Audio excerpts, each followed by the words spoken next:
Declan Moody, welcome to the podcast, buddy. How are you? I'm great. Thank you very much for having me. No, pleasure, man. We were just in the middle of talking about Austin, and it's weird and wonderful things, man. I was about to ask you, these taxis that have no drivers. Oh, the Waymos? Is that what they are, right? Yeah. They're interesting, hey? I don't know if I'd trust them. Mate, I want to book one. I keep trying to book it, but I don't know how. Joseph got on one. Is he? I think it's on Uber. Yeah, I've looked, but I keep checking Uber and then seeing if one's in there. I don't know where I'm going to go. I'll be honest with you. I'm just going to book it. Yeah. Funny story, Austin. So the guy I'm doing the podcast with is my housemate. His girlfriend was driving, and one of those Waymos beeped at her. So I don't know how bad you have to be driving for the AI to be like, beeped her. Get moving, but something must have gone wrong. That is fucking class, isn't it? Yeah. But I saw it a while back. I wasn't sure because we were on the scooters, bombing down the road, and one of them pulled out and had all the cameras on it. So I was worried that it was like police. Yeah. And they were gonna. Yeah, you did, didn't you? Because you like got off the curb or something, didn't you? Yeah, or something. yeah. I was like, "What are you doing?" He was like, "Cameras." No, there's no police in Austin. Mate, I've said that as well. Yeah. I've seen 2 police cars in a week. Yeah, they won't do anything either way. But they're not. They just let everyone like. No, you have 10 people in the car and just cruise past it. 40 miles over the limit, they'll just be like, no worries. They don't want to do anything.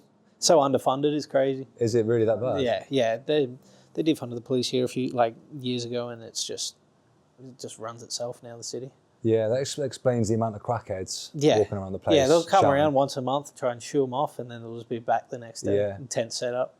Yeah, mate. Some of them got more gear than me, you know? I guess it's different though, isn't it? Because of guns. Like you like That's the other thing. You fuck around and find out. Really, you're not making any money. You're going to pull someone over for speeding and they just shoot you. You know, it's not worth it. Yeah, that's fair. Yeah, that's so true. But mate, that's what we said though, wasn't it? We've seen far less police cowboy hats and actual guns as well than I thought I would. Yeah, Austin's a bit of an outlier in Texas. It's like when you go outside of Austin, then it starts to seem a bit more like what you would think for Texas. Yeah. But here it's pretty like liberal, and it's a big college town, so it's a lot of younger people. How long you been here for now at B Team? I've been coming out here for the past 3 years, but I've been here like permanently for the last year. Yeah, okay. So. Yeah, nice. And is currently training for Who's Number One? The Who's Number One match is off now. It's off? My opponent had a major family issue, so it was that's a shame, man. Yeah, more for him. I feel terrible, but we'll get it done in the future. So now my focus is on the CJI Trials for the Australian team. Yeah, so tell us about the format of that, because I heard Lachlan talking about that he was doing something yes. trials, but no idea what the that format's looks like. It's a little bit different. It's six guys round robin, 8 minutes sub only. So I think he's really emphasizing the guys that are going to submit people for CJI, you know. There's also 5 guys that were invited, myself included, and then there's a 16-man bracket to get that 6th spot. But unfortunately, he's now doing it all on one day. So you've got to win the 16-man bracket and then go into the 6-man round robin. So whoever wins it better have some cardio. I'm glad I'm not doing it, you know. 5 matches is good for me. That's a lot. The big day. And the guys that are in the 16-man are tough. Like, they're all the best guys at that weight and below. A lot of them are the lower weight guys that want to try and get the shot. Yeah. And what's the crack with the weights? Because obviously the last CJI was above and below 80. But now it's the squad, so there's obviously going to be different weights. So with the trials that Lachlan's doing, do you know what that looks like weight-wise? It's basically an absolute. Okay. And obviously the highest scoring, however he's going to do it, guy that can make under 99 will get that spot, and the highest ranking guy over 99 will get that spot. I believe that's how he's going to do it. And is the lower weights already spoken for, like Levi? Yeah, 66 they're going to use a wild card, 77 Levi, and then 88 is Lucas. Yeah, I think because they did the previous CGI and both had major success, so they wanted to keep that. Is Josh doing it? No, Josh is not. I don't know the reason, but he's not in the trials at all. Yeah, I'm surprised at that. Yeah, I thought you'd have been there. Yeah, I think he's having a baby and stuff too, so I think it might be just not the right timing for him. Do you know what though? I think he does pretty well with like his PT stuff and that. I had a look at his, he's on School. Oh, yeah. On the School platform, and he's got a lot of members. Yeah, he as a businessman, genius. Yeah. For sure. Mate, he's smashing it, isn't he? And great athlete too. Yeah, he's good, isn't he? Yeah, mate. The Aussies have got some good players though. Oh yeah, yeah. It's at the point now where it's like nowhere's behind anymore. You know. Yeah. The European guys are killing it. Australia's got some really high level guys. Everywhere's starting to really come through now. Yeah, I think it's just because it's got more mainstream in it. Oh, for sure. We also just didn't have the time. You know, we needed time to build all these athletes. You know, so. I talked about it with Owen the other day, but it's like that first wave when O'Flanagan came through and made that big run at ADCC, and now you've got Owen doing the same thing and all the guys coming up. And then Craig and Giles did it for us too, so now it's sort of broken that glass ceiling, and now we can keep pushing, you know. Yeah, it is good, man. And when did you start training? You said you've been training for about 16 years, right? So you would have been a kid? Yeah, I was like how old am I now? Yeah, just about 13, so just shy of 16 years, yeah. Yeah. So just started in Adelaide, just needed something to do, keep me out of trouble, I think. Yeah, okay. And it was Adelaide, you said, where you grew up? Yeah, yeah. So I was born just outside Sheffield in Worksop, and then when I was like 8, moved across to Australia with my family. Okay. And then started training when I was about 12, 13. Yeah. What age did you say you moved out to there? I was 7 or 8. Okay. So you probably don't have much memory of the UK. No, I've been back a couple of times, but it's, nothing really from before then. Yeah, fair. And then what was it like growing up in that city? Adelaide's beautiful. I love Adelaide. I can't wait to be back eventually, you know. It's where I'll eventually open up schools, and I want to live there eventually. It's just like, it's a nice, smaller city in Australia, coastal. Had the beach 5 minutes away. Growing up, it was beautiful. Yeah, I think that's the only thing here. It's just landlocked, isn't it, Texas, I think, right? Yeah, Other than up near like Houston. You hit Houston, and then the water out there is not good. No. Everyone takes no. Yeah, it's all wharf and just. Oh, really? Yeah, it's not nice. Everyone's like, "Oh, let's go to the beach." I'm like, "That's not a beach." It's not a beach, yeah. Especially, from Adelaide, you know a beach, yeah. We're quite lucky because we're in the southwest of England. Yeah. So we got some nice beaches in Cornwall and stuff like that. So we're quite lucky, but we never get the fucking weather. So it's like 4 days of the beach. Yeah, we get a couple of weeks a year, you know, and then that's it really. Yeah, and you don't want to be jumping into the sea in England, mate. As you probably know, it's freezing. Freezing. Like strangely, the best time is probably at the start of like probably autumn. When it's been warm. Yeah, but even then it's still freezing. Yeah. It's still so cold. It's horrendous, mate. But like we were just chatting about obviously Josh and like Kit Dale's another one as well. Like really good athletes, but they were like former athletes doing like Aussie rules football or something. Yeah. Did you play any other sports growing up? No, I didn't. No. Like I never really played like team sports or anything. Actually used to like ride razor scooters to like a good level. Like used to compete in that, like razor scooters, like at the skate park. Like we've been whipping around on the wall. Yeah. So I used to like, yeah. I used to like compete in that. Okay. So I think like just general body awareness probably came from that, you know. Yeah. Who were we chatting to that said they were? I think was it Jay Flo that said he used to jump rope? He was like a really elite like skipping rope athlete or something. Yeah. Was it Jay Flo? Yeah, I think it was Jay Flo. Yeah, it might have been. Yeah, I think maybe it was. Yeah. But yeah, just random sports that like somehow transfer. Yeah. Well, you had it with like Boogie and Gio when they came in from the breakdance, and they just understood how it worked. Yeah, I think it's just understanding your body. Yeah, you know what I mean? for like sure. Movements and your feet. Do you know what I mean? The amount of people that come into jiu-jitsu and I'm like, move your foot there, and they're like, what? They'll put their hand there, you know, it's crazy. You know what I mean? They just have no clue of their own body. But I think it's even just like with that, I guess it's like balance as well. I think balance like helps a lot for sure. Yeah, just any sort of athletic endeavor I think is going to help you, you know. What was the first like memory of jiu-jitsu, or was it MMA that you got into? Was it jiu-jitsu? It's definitely like watching was MMA, you Yeah. know, watching the UFC for sure. And then I didn't really fancy being punched in the face. So I found a jiu-jitsu school. It was probably like about 40 minutes away from where I was living at the time, and Dad would take me a couple of times a week. And then that grew to more and more and more. And then I was there every day. Yeah, nice. So he was the one who made the sacrifice, really. He just finish his day, he'd get up at 6 a.m, work all day, construction and building, and then take me to jiu-jitsu, do all his paperwork and drive me back, you know? Yeah, ledge. Yeah, that's some commitment. Huh? Ah, yeah, he's That's the man. Commitment, you know what I mean? He's the man. He, like, still... Did he ever do it? Did he ever try it? Nah, he was probably fucking knackered. He's right. Yeah, but even still, he, like, came out to the trials and everything when I won, so it's, that's sick. It's good. Yeah, that's really cool, man. And I know, like, going back 16 years, where we're from in Plymouth in the UK, like, there was not much of a scene at all. Yeah. And obviously we just spoke as well about sort of Australia was similar to UK, where like in the last few years I had a bit of a breakout. What was it like? Were there many lads training? Did you have a black belt instructor at the time? We did, actually. We had the first black belt instructor that ever came to Adelaide, a guy called Gustavo Bomba. He moved from Brazil, and then he had the school for a few years.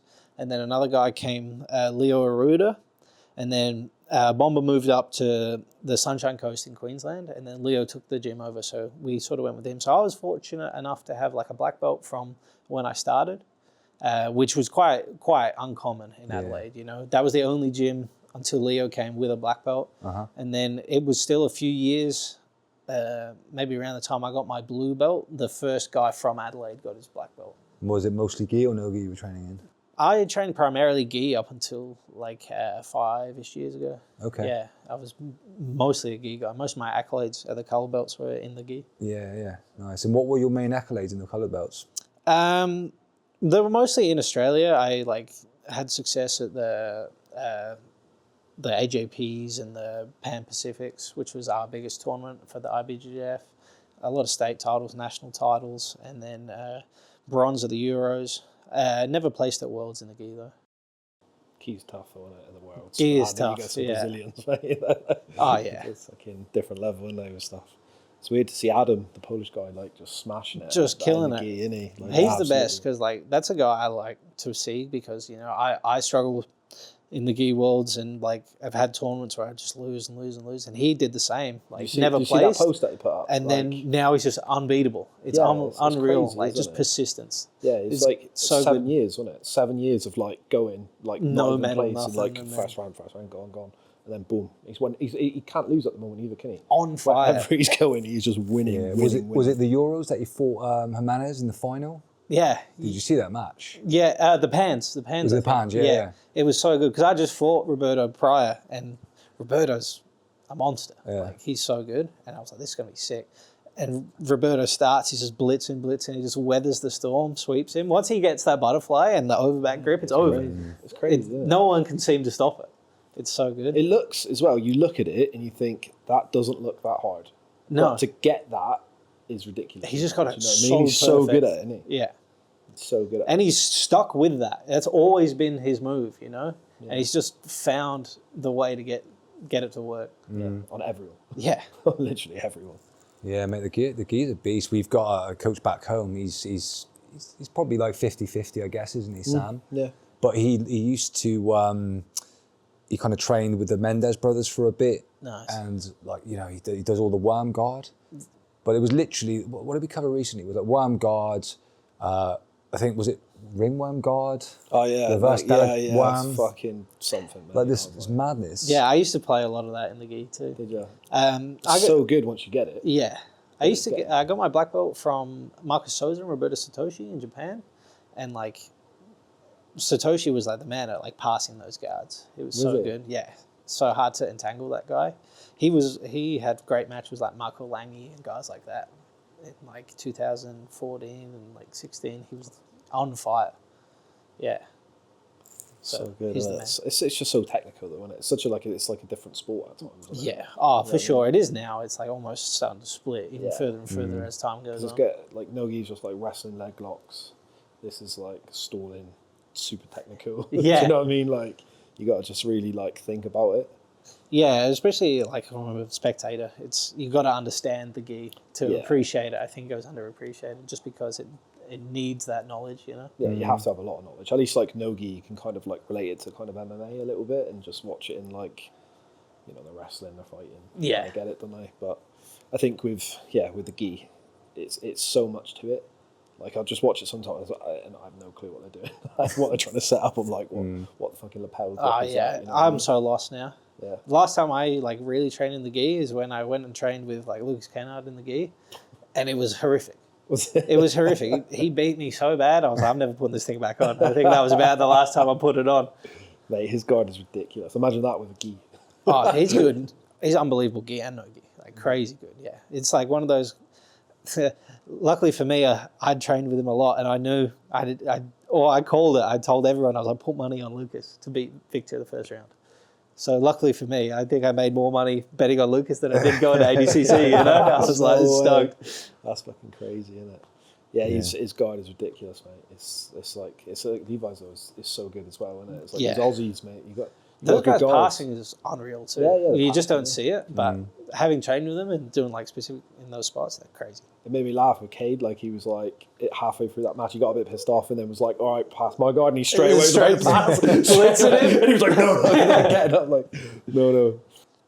Yeah, mate, it's good. What do you think? Like the what's like I said, there's like a group of like Aussies that are just really fucking good, and like especially around the guard play. What do you think it is that's like creating that? Is it Lachlan? Is it just I don't know. Well, it's interesting because Lucas never really trained with Lachlan. I never trained with Lachlan. Levi never trained with Lachlan until recent, you know. I think it's almost we've all been separated and we've all come together at times and given each other bits and pieces, and it's just built from there. Another guy, Ari Tabek, he was the guy who did the guard retention DVD with Giles, the first one, I think. He's exceptional. Like his guard never gets past. He had like a match with Cole Abate and Cole couldn't get through. It's like guys like that go underappreciated internationally, but like in Australia, everyone knows these guys, you know. Is it like the ethos out there though? Is it like in the UK you hear a lot of the times like pulling guards for pussies, blah blah blah blah blah, you know, all that shit. In Australia, is it accepted that people pull guard, or is it more about the wrestling? I think that's everywhere, but we've got no wrestling background, similar to the UK. So it's like I think the guard just naturally developed from there because we didn't have the wrestling credentials to compete with the Americans and the Europeans in like jiu-jitsu, so we had to pull. I think. Yeah. I think we're exactly the same, isn't it? It's like come out here, even in B team, like my wrestling's nowhere near as good as my guard, so I'm like I have to pull guard because otherwise I'm just getting fucked. Yeah, and you don't know. You come in this room and there's like guys that just you wouldn't suspect, and they wrestle D1 and like just throwing you around. You're like, fuck, I wish this would end. Yeah, I just try not to land on my head, mate. So yeah, that's the goal, my goal, really. mate. That's my goal with any of it. I'm like, right, just do not get slammed on your head. Like I watched that video of Linus. Oh yeah, with Nicky. That was just fucking brutal. Bombed him. And if you've trained with Linus, he is so hard to move. Mate, standing. I had a 15-minute round with him the other day. It was. You're a brave man. Oh mate, it was horrible. It gets I come worse. back and said to him, I said like 5-6 minutes. It was like okay, and then I gassed out, and he just absolutely beat the shit out of me. He cried on my shoulder for like 10 minutes when he got back. It was terrible. I cry in the shower, so I don't know what's tears in my shower water. You know, makes me feel a bit tougher. Nah, but he's a savage, isn't he? Oh yeah, he is. He's one of my best training partners for sure. Yeah, he's very good when he comes out here. Yeah, he's so good. When you think about the Aussie lads, obviously we don't know them as well as obviously you do because they're on the other side of the world. But thinking about like that team coming out of Australia, how do you pronounce it? Australasia. The Australasia, yeah. Yeah. So thinking about the team and who you expect or suspect might be like making that team up, like who are the kind of main kind of watch outs you think? I think like for the team, it would have been nice to have Josh for the ability and the size. You know, you need a guy that size. So we're going to lack some definitely in size. We're going to be a smaller team to most. Now looking at the qualifier, I hope I'm going to give my best to be on the team, you know. But we got a couple of other good guys. Kaya is very good, very flexible, like one of the most flexible guys I've ever trained with. There's another guy, I believe he was training in New Zealand, and he's now over at Absolute. I'm going to butcher his name, so I'm not even going to try and pronounce it. I'm sorry. He's coming up. He's only trained for a few years, but he had a great run at trials.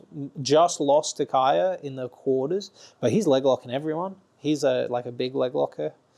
Who else in the bracket? Bob Frias too. He's like a mainstay of Australian Jiu-Jitsu. He's a Brazilian guy, moved over a long time ago, and is like he's beat Isaac Michel before, and who else? He won the World Pro in the gi. Like he's super tough. Yeah, so he would be up there too. Honestly, everyone in that the 5 that are already announced and the bracket are so good.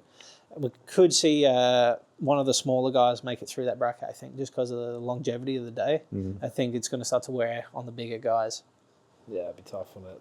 That many fights. Yeah. Other than that, maybe Tito Carl. He's one of the best guys in Australia too. He's a monster.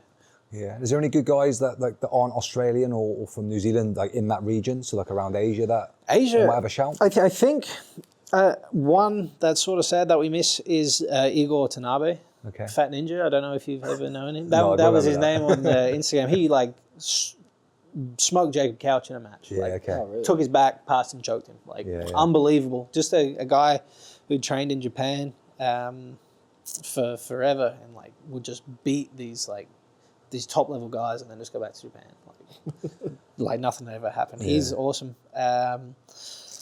Who else in Asia? Alibi is in the bracket. He's from Kazakhstan. He's a very talented guy too. Tough. Came second at under 99 at the trials, the second at Asian trials. Who else? Shane Ben Hodge isn't doing it. He's awesome. He's actually out here with us at the moment.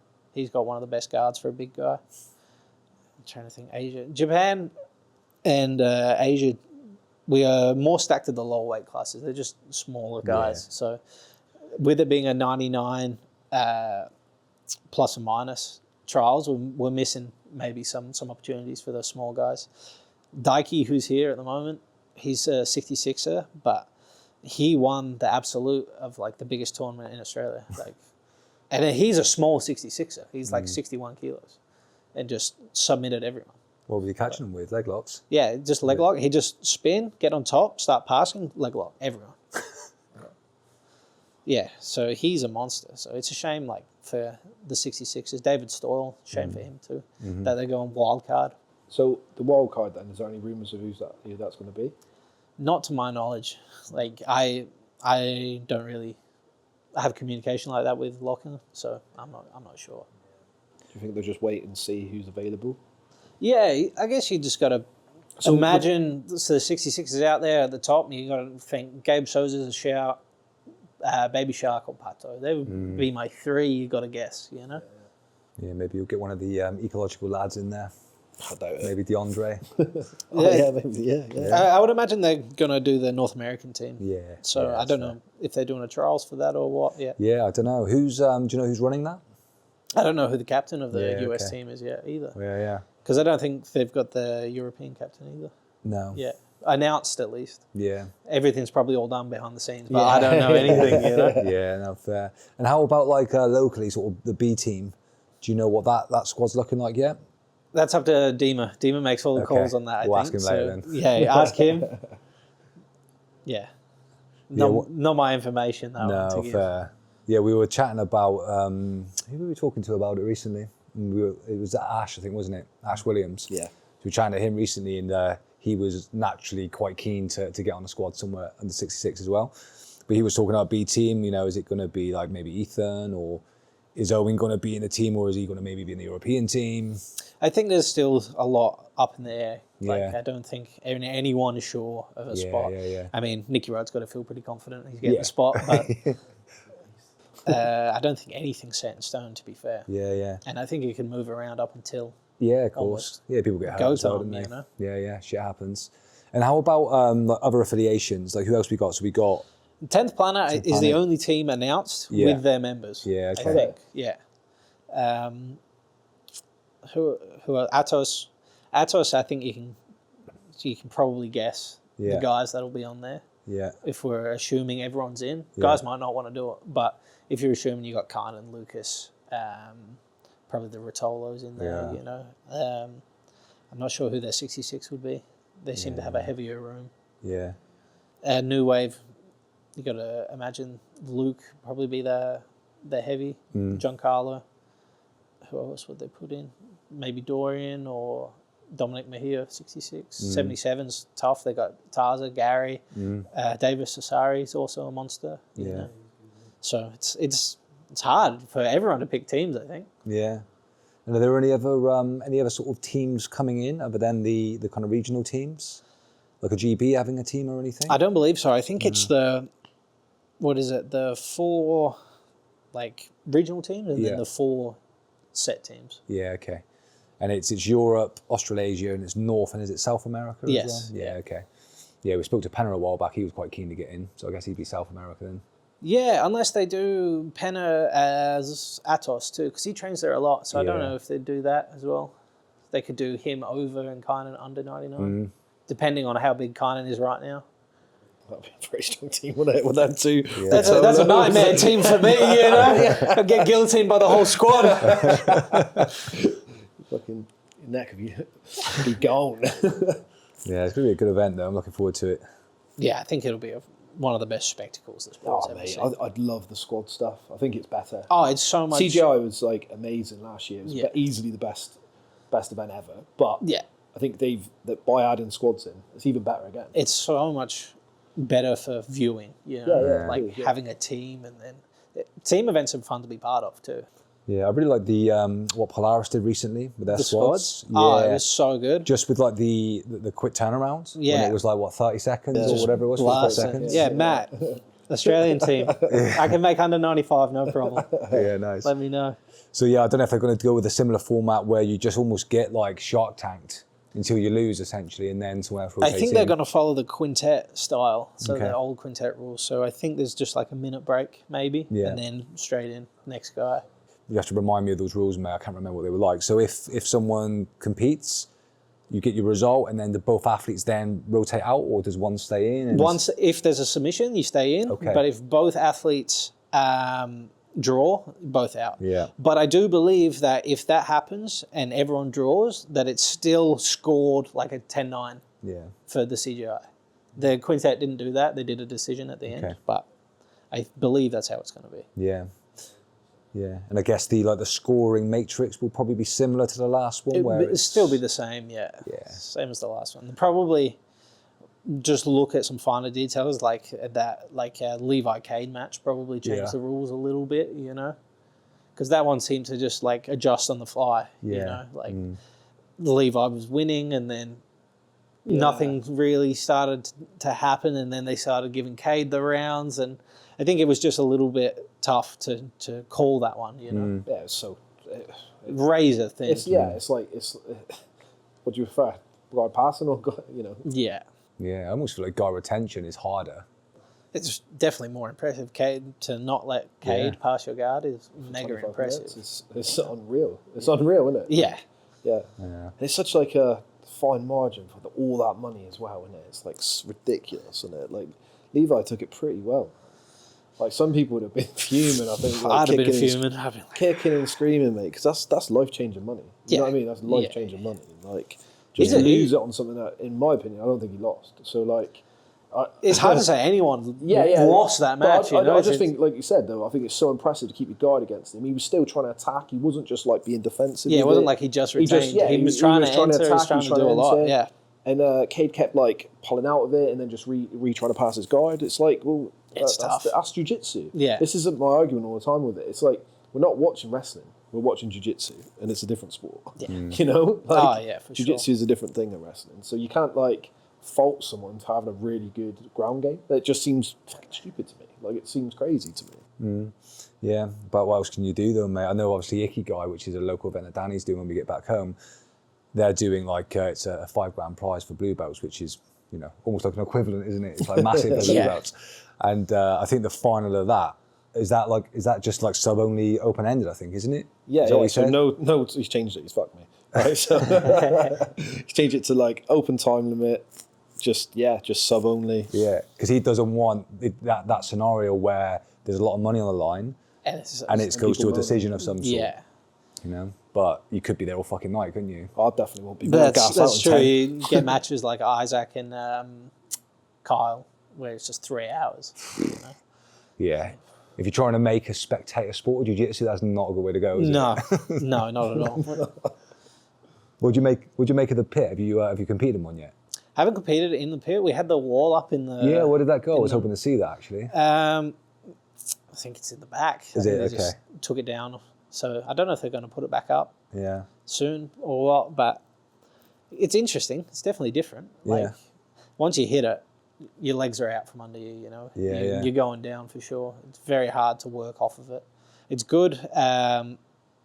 It's good to pass off of, for sure, because you can pin their hips against the wall. It really limits their range of motion. But I think it still needs a lot of time to be experimented with to see guys come up with some really interesting, different like approaches to use it. Yeah.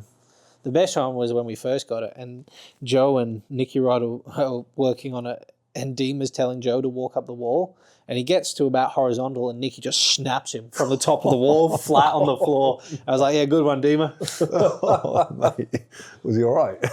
It didn't look good, but Joe is the toughest kid I've ever seen. He never fazed by anything. Yeah. Gosh, mad. Yeah, I wouldn't fancy that. But yeah, we were chatting to Brandon McCaffrey, who was, well, obviously very involved with the first one. And he was saying that he thinks eventually it's going to be a whole like strategy and game around just the kind of pit and the sure. wall. You saw it in MMA. MMA, Yeah. you know?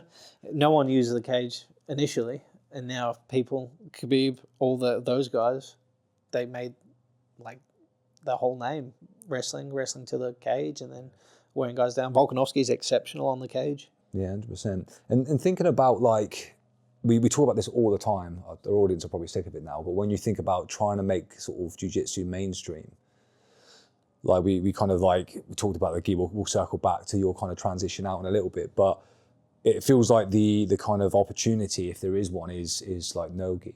Yeah. Probably because, like we said earlier, it's very similar to MMA and a little bit easier to understand. Definitely just easier to digest as a viewer, you know? You can just see if someone's throwing someone wrestling, it's easier to understand that guy's winning. There's less subtle grip exchanges. Obviously, these things are still happening, but I think it's just more viewer friendly for sure. And especially now you're adding like prize money. You know, you could see someone playing bowls for $1 million, and you'd be interested. You know. Yeah, he's a big darts fan, mate. Very similar. I don't mind the darts. To be fair. Yeah. It's good. It's a good show. Yeah. Good darts night in the UK. It's a good night. All Christmas, that's all my old man would watch. Just darts all the time. Yeah, it's wicked. And do you think like the pit is maybe like the sort of one of the sort of final pieces to the puzzle to maybe nail that spectator bit? For sure. Like, there's nothing worse than just watching resets and then people arguing over resets, you know. Just the little things like that. It's just hard for people to understand. So just having it enclosed, just go until the ref says stop. Yeah. So I think anything where you can have less rules is better, you know, because then there's less things for people to understand. Yeah. And I think just like you said, when I first watched jiu-jitsu and people were just rolling out, I was like, this is so boring. Yeah. Like starting in stupid positions, I'll be like, I didn't even know what was going on. I was like, but this is just boring to watch. Yeah. There's a bit like that in it. And I think the other thing that they did well as well, which is still like what you don't really see anywhere else, maybe like who's number one in those sort of events in Polaris, but like ADCC where you've got multiple mats, that does my head in. It's hard to keep track of for sure. You know, I just don't feel like I'm locked in when I'm watching it. Yeah, exactly. You know what I mean? Like the whole thing is like so many matches going on, and I'm like, you know, even on TV, you're like watching one bit, and then you can see in the background someone trying to something. As I said, for me though, it was a benefit because as I'm getting guillotined, Pixley threw Marigali, so no one was watching me. You know, everyone's cheering over here. I was like, "Tap, quick, get me out of here! No one will know." Yeah, that helps, I guess. But mate, you get that a lot though. You miss so much. Yeah. You've either got the flow grappling, like what do they call it, the live cam where it just dots around, or you're on one mat than another. But you've got to watch it 3 times, you know, to get all the matches. Yeah. Let's chat about your experience with ADCC, mate, because obviously we've not spoke to you about it yet. But like reflecting back on that, you know, sort of how do you feel that went, and what do you think what have you changed like since in your game? Yeah, the whole experience as a whole was incredible. Like for me, it's been a goal for a very long time. Yeah. So to finally make it was pretty special. There's been a lot of additions to my game. My wrestling's definitely sharpened up a whole lot, and then front headlock defense is definitely become more important. Understanding just the rules more and more has also been a big change. Unfortunately, I hit Kynan twice in the weight class and the absolute, so that he was just so much better than me on that weekend, you know. So for me, it just gave me another kick in the ass that, you know, I'm getting there, but still a ways to go. Just keep pushing as hard as I can to get there, you know. The goal is to just be undeniable, you know. Yeah, and did you get there through the trials? Yeah, I won the Asian trials, the first Asian trials. Yeah, okay. I competed in the European trials also, Yeah. and I lost to Lou Griffith, and then I competed in the Asian trials and won that. So with those trials, like, you don't need to be like a resident in the region. Just a passport holder. Okay. Yeah. Just a passport. Oh, you've got a British one. The British passport, so Yeah. it's good. I can do 4 trials, and then if I lose 4 times, I don't really need to be there, you know? Yeah. And what were the kind of trials experiences like? Because I know chatting to like Owen, for example, and quite a few people at Taylor as well, they say that the trials to some extent, other than the caliber of opponent, but the actual like day is tougher because there's so many more matches. Yeah, for sure. European trials is like more full than the Asian trials, so there's more matches. Yeah. I think I had 5 matches at the European trials. Yeah.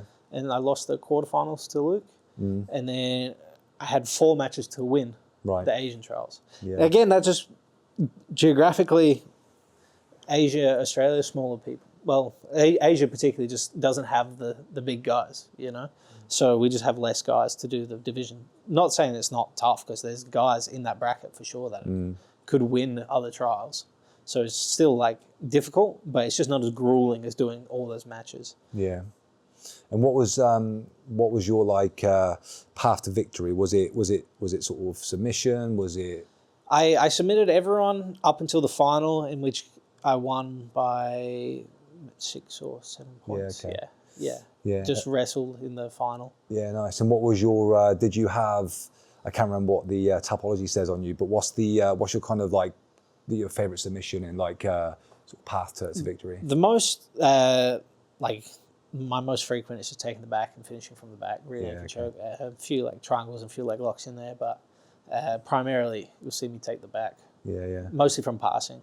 But I still I've hit a lot of like berimbolo and stuff, crab ride stuff. Really? Nogi, yeah. It's just trickled over from when I was much smaller. Yeah, okay. I was about to say, mate, that upsets me that you're that big and you can do that. So. But yeah, that's good, man.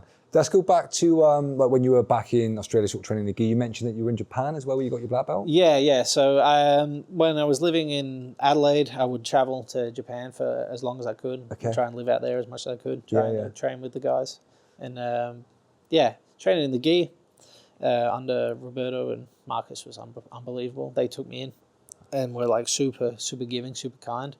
Very funny. My parents had never met him, but they're actually on holiday in Japan right now, and they crossed paths in the airport and sent me a photo today. So that was really funny. Yeah, it was so funny.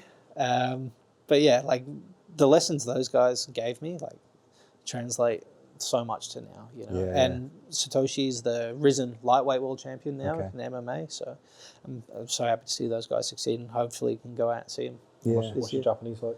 Poor now. It was never good, but I could get around. Yeah. I'll occasionally try and get a couple words in with Kenta and Daiki, but I need to be back in it to like just pick it all back up again, you know. And what was the kind of like connection between obviously training back home and going to there specifically? They came over and did an event in Australia. Well, Marcus came first. It was the BOA Super 8. Okay. It was like for the most money Australia had ever seen in Jiu-Jitsu. I think it was like $5,000 at the time. And then like they did a $25,000 one that Craig actually did too. And then he was just amazing. Like Marcus actually beat some really good guys in his, like when he was doing the World Pro, he beat Victor Estima, he beat Adam Mordinsky, he was the man. Satoshi beat JT Torres a bunch of times. And like I saw him, I was like, this guy's unreal. And when I went over for a shorter visit, a couple of weeks the first time, and they were so kind, and like I learned so much. I was like, well, I've got to keep coming back here. I think I've been to Japan like 10, 11 times, you know. Yeah, what's the journey time from Australia where you were to there?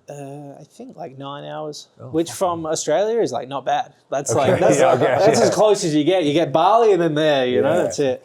Yeah, I think it was about 9.5 hours from the UK to here, wasn't it? I was moaning about that whole way.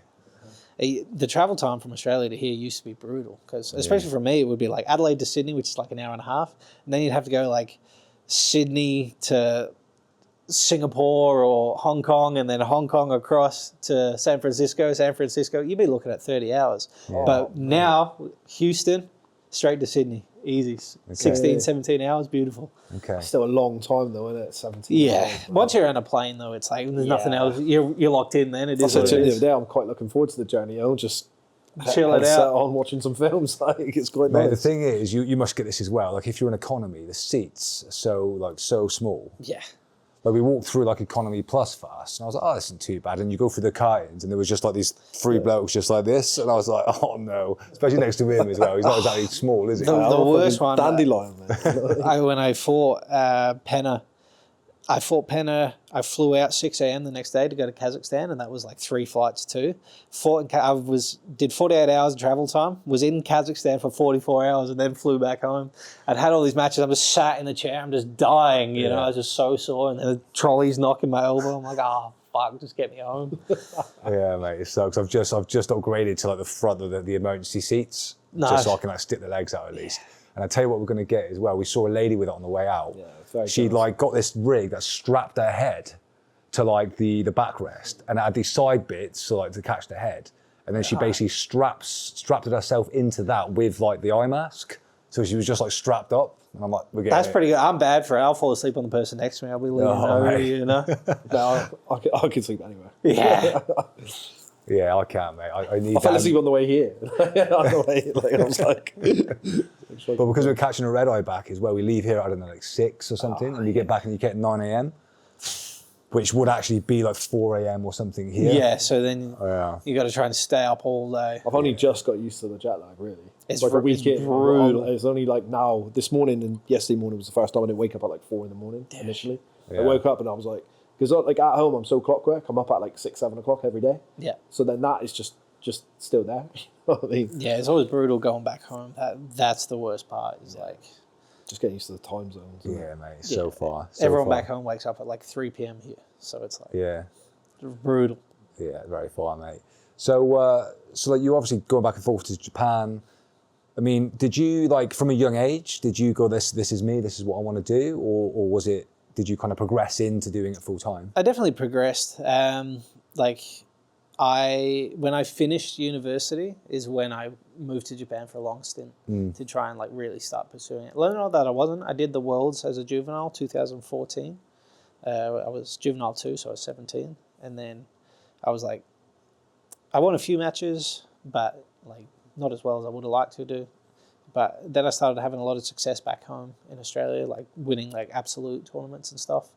And then through university was like training, competing a lot, and then traveling when I could, like during holidays and stuff, to Japan. And then when I finished, that's when I could do longer stints and like really pursue it. And then when I came back, I was like, I'm gonna try and just pursue this as much as I can. Yeah. Like try and make do with teaching and doing what I can. Like when I left, I was at university, I was still working at like KFC part time, just trying to work. And then I just disappeared. They called me. I was like, this is an expensive phone call for you. You might want to hang up. I'm not coming in. What did you? I just left. Oh, mate, yeah, fair one. Is that what you used to do though? Like come back, save enough money to be able to go back out there? Yeah, and then just, like, live. That was it. Possible, and then come back. Just eat noodles for breakfast, lunch, and dinner. You know. You hear that so much, don't you? So many people like just do that, but I bet it benefited you massively, didn't it? Oh, huge! Like it was crazy to have those guys around, and like the team at the time there was unbelievable. What was the training like out there? Was it like, because you hear lots of different things, don't you? Obviously, training, really intensely, maybe once a day for an hour, hour and a half, to spending hours and hours in the gym. What was the training like? Brutal. Because a lot of the guys there are just what we would call hobbies, but they go hard. It's like, so they work all day. Training starts real late. The earliest training I think is at 7, but most of them start at 9. And if it's an early session, you'll be there 3 hours. And if it's a later session, you'll be there maybe an hour and a half, 2 hours. And Tuesday, Thursdays are just rounds. And you're just trying to kill each other. Yeah. It was tough. Like you're doing a lot of, 10 plus rounds. And you were young. Yeah. What I mean? You were young. You weren't like, like what you are now. Like. Every time I would go there, I would be sick the first few days training, just pushing it, And is it a lot of sparring? Is it like much drilling or technical work? So Monday, Wednesday, Friday, Monday, Wednesday, Friday, Saturday would be the more technical days. You would still spar at the end, but Tuesday, Thursdays were to the death. Yeah. Like it was fucking afternoon rounds with Dima. Oh, yeah. They're disgusting. Yeah. He hasn't experienced it yet, mate. He's got it only before he goes 15-minute rounds. Yeah, I'll wait till the end of the trip. So you get one in, and then you can sit there on the fly and think about it, Right. It's just plucking up the courage, mate, for that third 15 is for me, mate. I sit there every time and I'm like, right, one more round. And I'm like, in my head, I'm like, I'll just sit out. And I'm like, no, fucking get up and do it. Yeah, I don't get the choice. Yeah, I know you The don't, third right? comes, he's like, Nicky Rod again. I'm like, Ideal. beautiful. Class, yeah. I'm not tired at all. Mate, I was like that with Linus. Like, I was like, the third round as well. I was like, next time, fucker, I'm getting you first round, all right? Still want it to be any better, but... At least you'll feel better. At least I'll be cognitive, mate. By the end of it, I was like, oh, fucking hell. Yeah, mate. When I was younger, I used to love scrapping, but I'm old now, mate, and my body's so banged up. You know what I mean? I've not trained smart over the years either, so I've got so many little niggles and injuries. Yeah. And even the other day, we were doing like the low heart rate stuff, and some dude just like jumped over my legs and just landed on my arm while it was a bit limp and just busted my elbow. Yeah. So even just turning a key now hurts. So and that was a low heart rate session. So We've seen how much blood he pisses out with, mate. That's Yeah. true. So I was bleeding as First well. day, I thought he was going to bleed out of the mat. I was like, Literally nothing there. I don't know what to do. You're going to have to come fill out some paperwork here. Mate, honestly, I don't know what was going on. My HRV was like through the floor. I was back here coughing like my guts up for about 3 days. I think I was just ill. But yeah, the blood, mate, I don't know what that was about. At least I wouldn't have any problem getting rid of the body here. You know, you'd just drag it under the bridge. You know, they'd probably eat it. Mate, we were like that. We were going to go down to Target, and obviously our first encounter of some method in Jack in the Box was going to kill us on the first hour. We were Mate, here. well, it wasn't the first one. It was the first one. We were at the lights. Oh yeah, You didn't even make And it. mate, I'm we had there. two, mate. I give him a little nudge. I'm like, oh, hot Mexican chick down there. Like, sure how bad my eyes are. And he I was like, fuck off. she just sat there with like a drink and holding her little bags. Obviously got a takeaway. She's there chatting on the phone and stuff. As we get closer, we realise that she's unwashed, chatting to no one. And She's just talking to herself, mate, with a fucking big refillable cup, shouting at herself. And I went, is your eyes that fucking bad? Like, as we're walking towards it, he goes, that's your eyes. Mate, your eyes that bad. She's fucking off her head on meth. And then, yeah. Mate, the thing is, 3 days later, we saw her down this end, still with the same cup. Still Oh, yeah, shouting. she gone in and getting all the refills. Yeah, that's what mate. he said. And then we went, we just, like found where B team was, and then we went to the Jack in the Box next to it, right? And then You we might were be like, the first guys to ever go in there. in there. No, that's what he said, right? So we've gone in there, and they looked a bit surprised that we were eating in, and we was like, fine, we're eating. And we started eating our food. No. mate. I said, no, that's leave. And he was like, no, that's eating. No, yeah. All right. Well, I'm not fucking. I didn't think I was going to get fucking stabbed. And then as that, some guy come in and tried the toilets, and they wouldn't let him in the toilets, and he was on some method. And then he's walked out. Then another guy's come in, and he's staring at me through the window, and I'm like looking at Paul like, we're going to get shot. Been here an hour, we're getting shot. And then he walked off, and I was like, right, pick up the bag. Let's go. But Let's mate, go. I think because when this guy came in, he looked at me and like gestured, and he like kind of like pointed at the toilet. And I think he was so surprised to see people actually in there that weren't employees. He just assumed we were employees.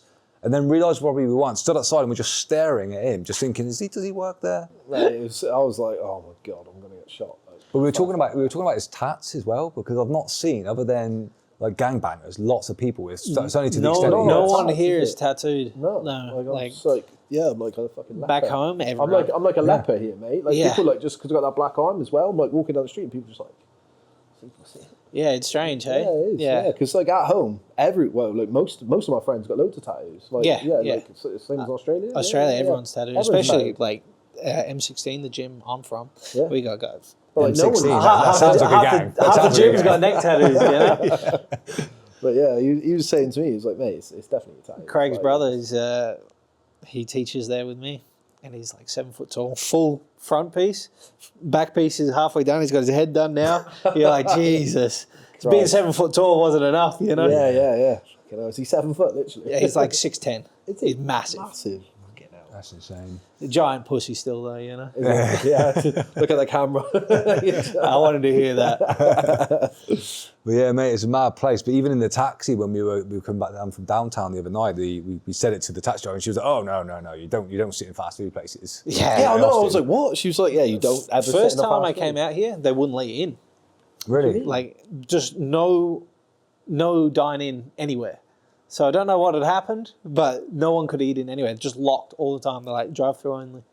No way. I wouldn't blame her long here. No, it's insane. Like, it's just, it's nice. Like, Austin's really nice. Like, once you get, like, downtown sort of way. Yeah. And some of the neighbourhoods are really nice. Some of the neighborhoods are beautiful. Yeah, lovely. But just around beating.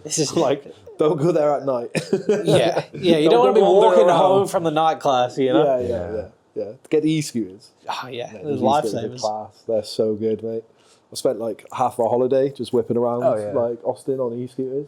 Yeah, and I think you've nearly stacked it only once, so I think you're doing well. I did nearly stack it. Yeah, I thought you were gone, mate.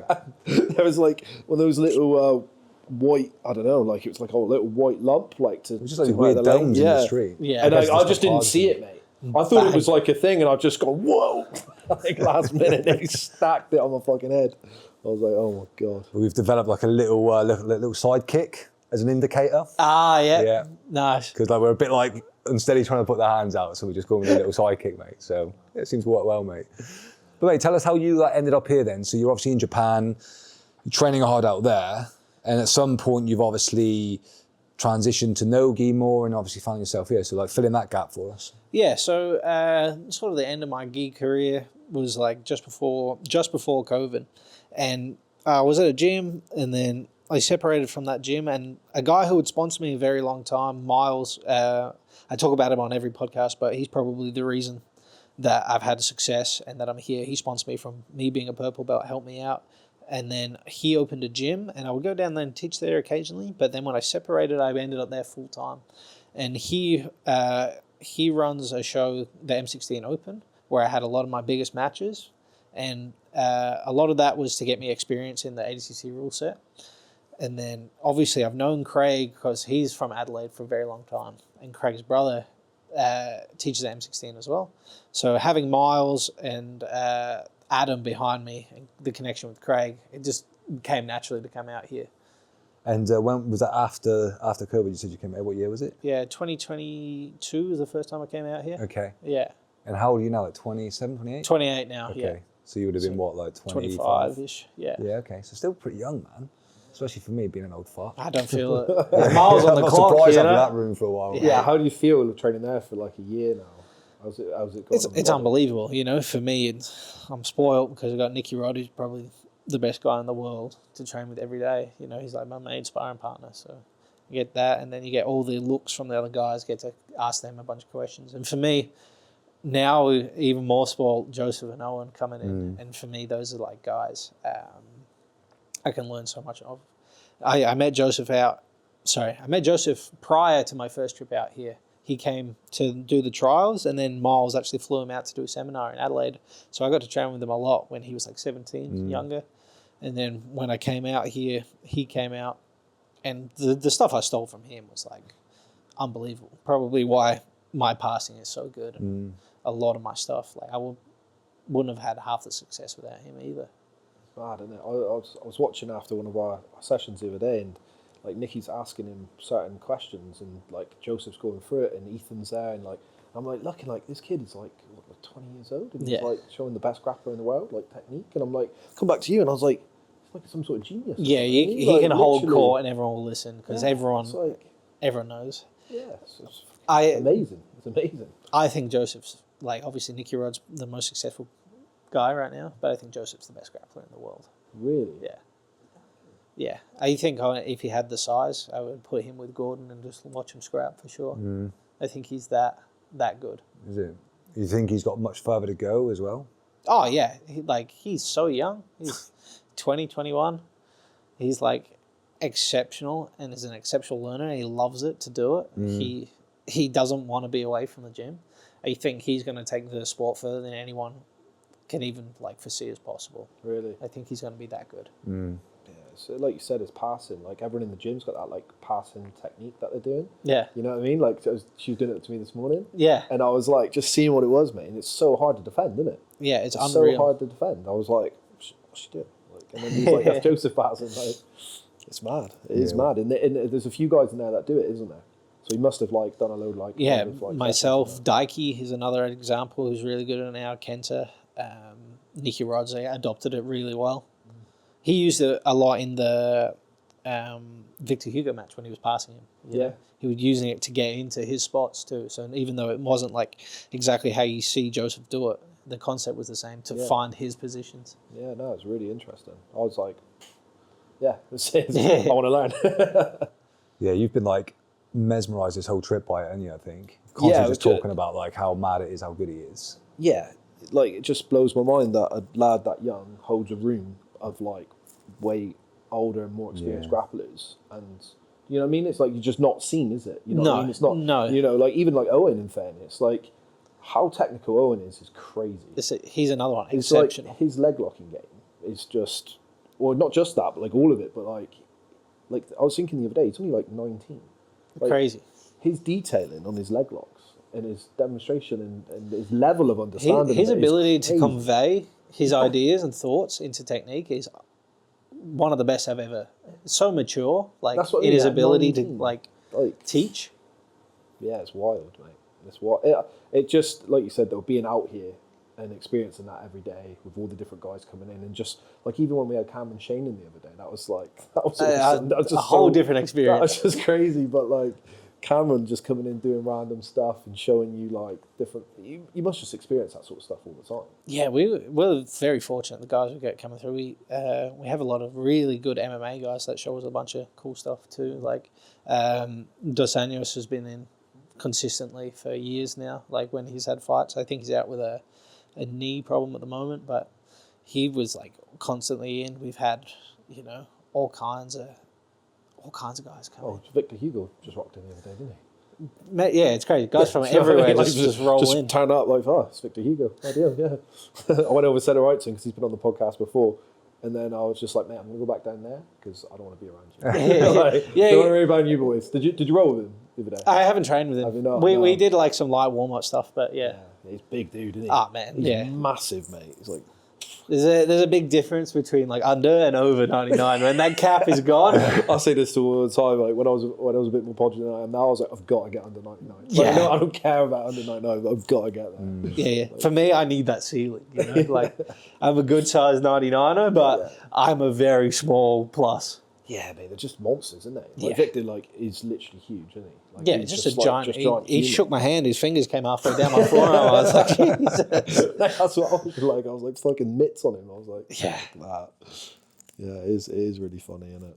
Yeah, some big boys. Going back to Joseph, I watched, I think the B team put it out recently, but the clip of him and Craig rolling. Yeah. And I found it really interesting afterwards how you could just see like the mind. He'd sit there and he'd go, oh, you did this and I tried this. And you could see how analytical he was. He's just downloading. He just feels response and goes. Yeah, it's so cool just to like obviously see him work, but then also like, just see him like analyze and discuss and kind of just collaborate with people to kind of improve and get better. Yeah, I was helping him film his new website that's coming out, and I got so much better just being the UK. I was like, I'm stealing all this. I was like, man, this is like a free private, It's unreal. Just hitting all the moves, and I'm like, I'm the fucking man. That's so good. And working with like him and Owen as well, like they're smaller guys, do you still find that you take quite a lot away from their games that you can sort of apply to your own as well? Yeah, for sure. A lot of it I'll adjust slightly just because I'm a bigger frame and I have a lot more weight behind me. So there's going to be stuff where maybe I can pass 8 times back and forth. I might have 3 in me, but there's points where maybe they're floating a little bit more. I'll sit back chest to chest, I just try and take, again, similar to what I took from how Nicky Rod was learning from Joe, taking those concepts, but applying them to positions that I prefer, Like, that's how I try and think about it. Like, obviously the techniques they're showing are amazing and I use a lot of them, but I also just have to adapt them a little bit just to my own, like, preferences. Mm-hmm. Yeah, I think that's jiu-jitsu in general, isn't there? Like, yeah, for sure. I think you go to a seminar, you do anything, you go there, you don't. I think some people like take everything too literal sometimes, and I'm like my body shape's different to yours and Paul's. Yeah. So like we could do the same technique, but it would be in 3 slightly different ways. You'd be 100%, because we're different. You know what I mean? He's got 100%. like really long legs. Like I got little stumps. You know what I mean? It's just completely different. You know what I mean? Yeah, and it's like I've been teaching for a long time now, like a decade of jiu-jitsu, like instruction. So I've taught kids, adults of all different sizes. It's very hard. Like I can't show a kid some things that I can do because they just don't have physical strength, Whereas so I have to adapt things to have no strength, no ability to even like do a push up. Some people, you know, Yeah. and you have to try and translate that for other people too. I think that's something Owen and Joseph do very well. Is like they don't just understand technique for themselves, but they understand it for everyone. You say that though, mate. I've really enjoyed our morning sessions that we've been coming to. I appreciate that. Thank you. Yeah, I've learnt like a lot from that. Oh, Like, good. Even this morning, that like tricep grab. I've never really done that, but that's going to be a staple, mate, for me because Yeah, I'm that's always a good getting the one. gift wrap. I'm always getting the gift wrap. I'm just going to grab that tricep and pull start them. kicking their leg. Not gonna away. make any friends with You it, ain't, but it's good. motherfucker. It's really good though. It's really good thank you. because you get in that position a lot, but it's super. It's such a good control position, isn't it? Yeah, there's no way they There's can no go. way getting They out. can't open up anymore. Yeah, no, I really liked it. But yeah, those sorts of, and I like the way that you've planned the weeks. They've like, since we've been here, they've like flowed really well. So it's like gone into the next bit, into the next bit, into the next bit. Yeah, the fortunate part for me is I have the morning consistently. So it's like I have not a syllabus, but I have an idea in my head of where I'm taking the guys, you know. The noons are a little bit more sporadic with who's teaching. So it's like Ethan will show something and Nikki will show something. And even though it might be in the same position, it just doesn't have The quite continuity. the ability, just because there's so many different minds and different approaches, you just don't have that ability that I have in the morning where I can keep to like a direction. Yeah, I've enjoyed it. Especially the first session was like Owen doing some inverted stuff, and I was like, fuck. he literally can't go on his neck. Oh can mate, you? I couldn't barely move my neck, mate. But yeah, coming to yours, it was great because it was it was like more what I'd sort of call like slightly bigger man jiu-jitsu. Yeah. But like Danny said, it was like just all linked together. And the session I missed, I said to him, I want to go because I feel like you're going to do something like from the back attacking or something good because you can see it building up to that. And it was the back triangle escapes. Nice. Obviously the one I missed, but you very kindly showed it to me. So, but yeah, there's some good for me they were escapes gems, as well. mate. Thank you. Some good Yeah. escapes. Like they whacked. You know, they whacked in the room on the. That's the 50-minute important run, part. They whacked. I was like buzzing. I was It'd like, be good if I could just show you guys stuff and then you go home and nothing works, you know? Yeah, no, they really whacked. They whacked in the room on hard rounds, so I was Nice. pretty happy. Yeah, it's all good, man. And then from obviously you're talking there about learning from different people and Joseph and Owen with their sort of technical coaching, but from like sparring and just being in the room with people, like who are some of the other people that you've taken most away from, do you think, in your time at B Team? Obviously Nick Rod, because Yeah. that's the guy I've spent most time with. You saw Big Vince was in today. He's another monster. Me and him during the ADCC camp were primarily sparring together because we were the only over and under 99s. So I took a lot from him, but I also train a lot with the smaller guys. Like training a lot with I've trained with Owen and Joe. So Nick Matteo is another one I train with a lot. Austin, Austin's he Like is on big. camera, I didn't think he was as big. I seen him at the gym. I was like, mate, Yeah, he keeps telling me he's going to do 77. I'm like, why? You are massive. I was like, 77. yeah, but yeah, he's There's no huge. way he's making 77. That's what I've been telling him. He's like, no, I'll do it. Watch. And I was like, Mate, you look anorexic. yeah, He's but like, his he's a guard big is dude, like mate. one of the toughest in the room. Yeah, he is. yeah. Corbin, sorry, I should have. Corbin's going to be exceptional too. He's the big guy who's in there today. Can do the full splits. He's like 240 pounds, like no problem. One of the best guards in the room, and he's massive. So he's one of my best training partners too, and he's a guy that will win the trials. If it's not this one, it'll be the next one for sure. But I wouldn't be surprised if he won this trials. Yeah. Yeah, and there's so much talent in there as well, mate. And I asked this a lot, but you kind of just answered it there. But I feel like in every gym, there's always like that secret killer, right? The secret assassin. And a lot of the smaller lads we spoke with, you said it was Nick Matteo. Yeah, Nick is a monster. You know, he's What's his weight? I think 185 is Yeah, pretty okay. much a walk around, pretty He's comfortable fucking for him. jacked, isn't he? Yeah, I wouldn't even own a t-shirt if I Mate, he looked like whipped that. off his top in the gym the other day, and I just thought, fuck off, mate. Yeah, In the nicest way possible, just fuck off, give mate. it a fucking You know what I rest. mean? You know, what I mean? Like, go to Jack in the Box. yeah, you know, yeah, exactly, yeah. Getting Jack in the Box with the meth heads, mate. Yeah. No, he's really good. Like, he's great training. He smashed up on the weekend, didn't he? Oh, so good. Just subbed everyone but one person, you know, and still like dominated that match too. And still got a full-time job, which is crazy. Yeah, How was he not? It's great. Soon for him, for sure. He's competed on the fight pass, and he's competed at who's number one. So his time's coming for sure. Yeah, definitely. Yeah. Yeah, and who else do you think's maybe a sort of secret in that gym? That Like I said, Corbin still hasn't had opportunities yet. Yeah. You know, he's a purple belt, young. He's the youngest of them all, I think. I think he's 20. 19 or 20, like massive. And like he has days, man, where he's like on fire. And I'm like, he can beat anyone. It's crazy. So when he gets his opportunity, he'll be the guy for sure. And especially like 10 years from now, you know, I'll be long gone. He'll be like just coming up to 30, like just be an absolute monster. 10 more years of experience on that kid. I was trying to think. Austin's due a run too, I think. You get him some opportunities, he'll do very well. JB's just a silent worker. He's in there all the time, has been forever. Won Masters Worlds, but he's just tough as nails. It's hard. There's so many guys I know I'm going to miss. Oh, Roman, young Roman. He's a young guy who's exceptional. Had a razor close match with AJ Agazam at the Trials. You know, just a monster. Yeah, that's what I said to him. Like, you just don't know who you're rolling with. Like, just some random. They're like absolute killers. And Yeah. like, you're like, fucking hell, man. Yeah. Like Dalton. Dalton, yeah. Like, you know, she's just a killer. Yeah, he grabs your head, it's over, you know? Chin mate. straps you the whole fucking match. Yeah.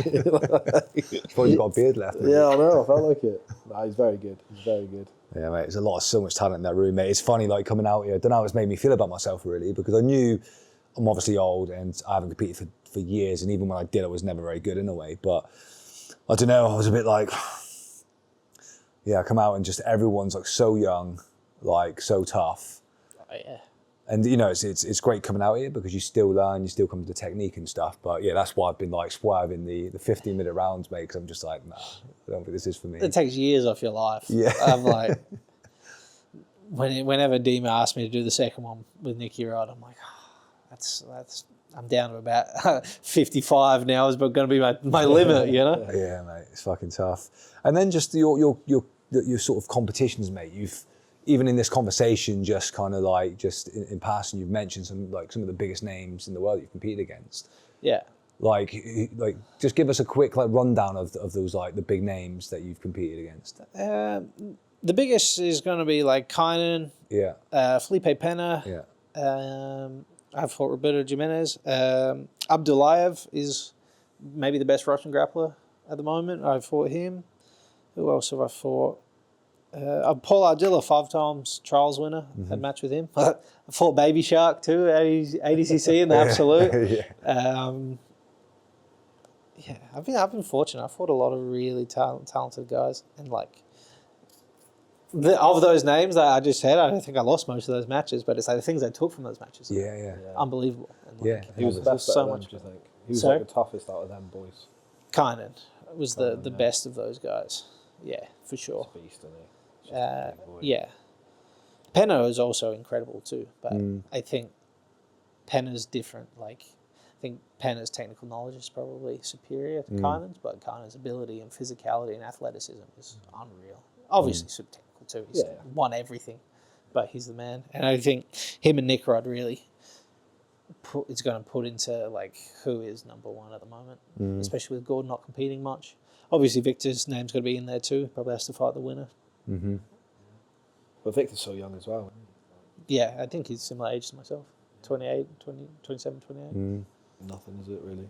He's still got loads of years, mate. Yeah, especially at heavyweight, that size. He can go on forever, you know? That's what I mean. Like, He's a big boy. mad, isn't it? And you said you obviously took lots from the losses. Like, what are the key things that you kind of like learned from some of those, you think? Every match takes something different. The Jimenez match, I took away, like, not only technical things that he did to me, but some things that I was lacking in my training. Some, like, his pace was very difficult to keep up with. You know, so that changed my outlook. Todd, who trains with us in the morning, he's put me on to some important programs for my cardio, and like just adding more things that maybe I was lacking, and like those matches exposed that. The kind of match changed my passing a lot. His ability to use his hips and his chest to like play between the headquarters and inside passing, getting chest to chest. That was something I'd heard of, but when you feel it, you're like, oh, that's what it's supposed to be like, you know? And I was like, I remember him on top of me. I was like, please get the fuck off me. Like, my hips just burning, you know, trying to keep my knee in the correct position. And then he hit that like pike pass on me twice. And You was doing that. everyone. Yeah. It's nice every time that highlight comes up, I get to see myself, you know. I'm like, thanks. But yeah, just like things like that. Like every match definitely takes something away. And obviously you train with Nicky week in, week out, like you say. How do you think that match is going to go? I don't think anyone on Nicky's best day can beat him. He's that good. I think he's that good. You know, I think you put Nicky at his peak at that CJI weekend against anyone, he's winning. And you see him in the gym at the moment, he's pretty unstoppable. Like no one's giving him any problems at the moment. So I can't see. Obviously, Kynan's probably doing the same. Yeah. So I think it's going to be an amazing match to watch. But I would be very surprised to see Nicky lose. Yeah. No, it's going to be good. We're so gutted we're missing that event though, mate. Just timed it off too. No, I was fuming. I said that to him. I was like, it's like a week away, isn't it? Yeah. It's the week after we go head back. Just extend it a week, eh? Like it's cool being in the room with so many like of you great guys, but seeing you compete like would have just been like the atmosphere for a Nicky Rudd match is pretty special too. Is it? It's like you hear a pin drop, it's silent. Yeah. Yeah, it'd be good with Kynan.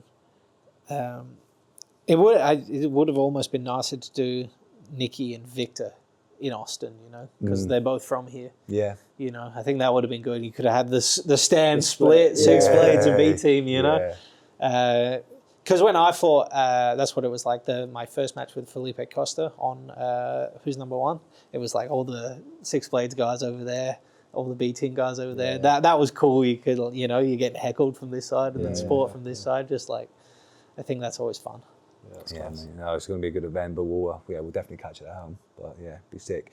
And when you think about like, what's left to do for you, obviously there's a number of titles that you probably want to win.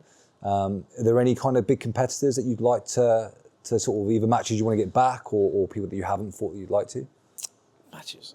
Yeah, so my goal in my head for the next like 12 months would be I got to win trials for CJI, and then I got to win trials for ADCC again. Those are the two big ones.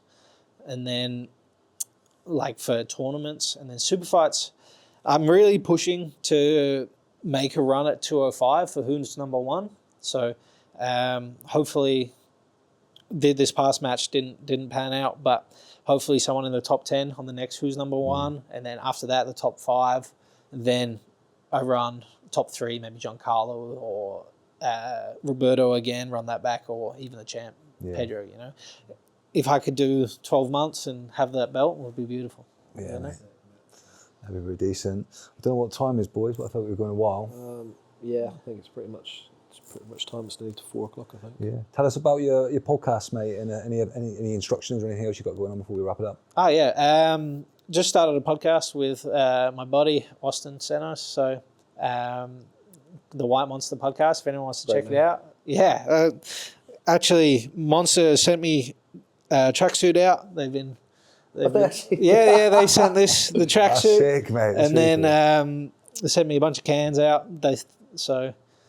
They sent the box and I was like, it's either a cease and desist or... I was going to say, I got a little bit sweaty when it came out. Mate. I saw you crack one. I wondered why the emphasis was like cracking one. Class. So yeah, the White Monster podcast, me and Austin, we're just looking to get a bunch of like our friends with cool stories on, more so than anything, just shoot the shit. We just sit at home talking shit all the time. So like, if we film it, who knows, people might listen. Yeah. But yeah, other than that, pump the podcast and then compete as much as possible this year. Try and like I said, my goal is to be undeniable, one of the best, you know. Nice, mate. Cool, thanks for coming on. Thank you very much, guys. Appreciate it. Cheers, mate.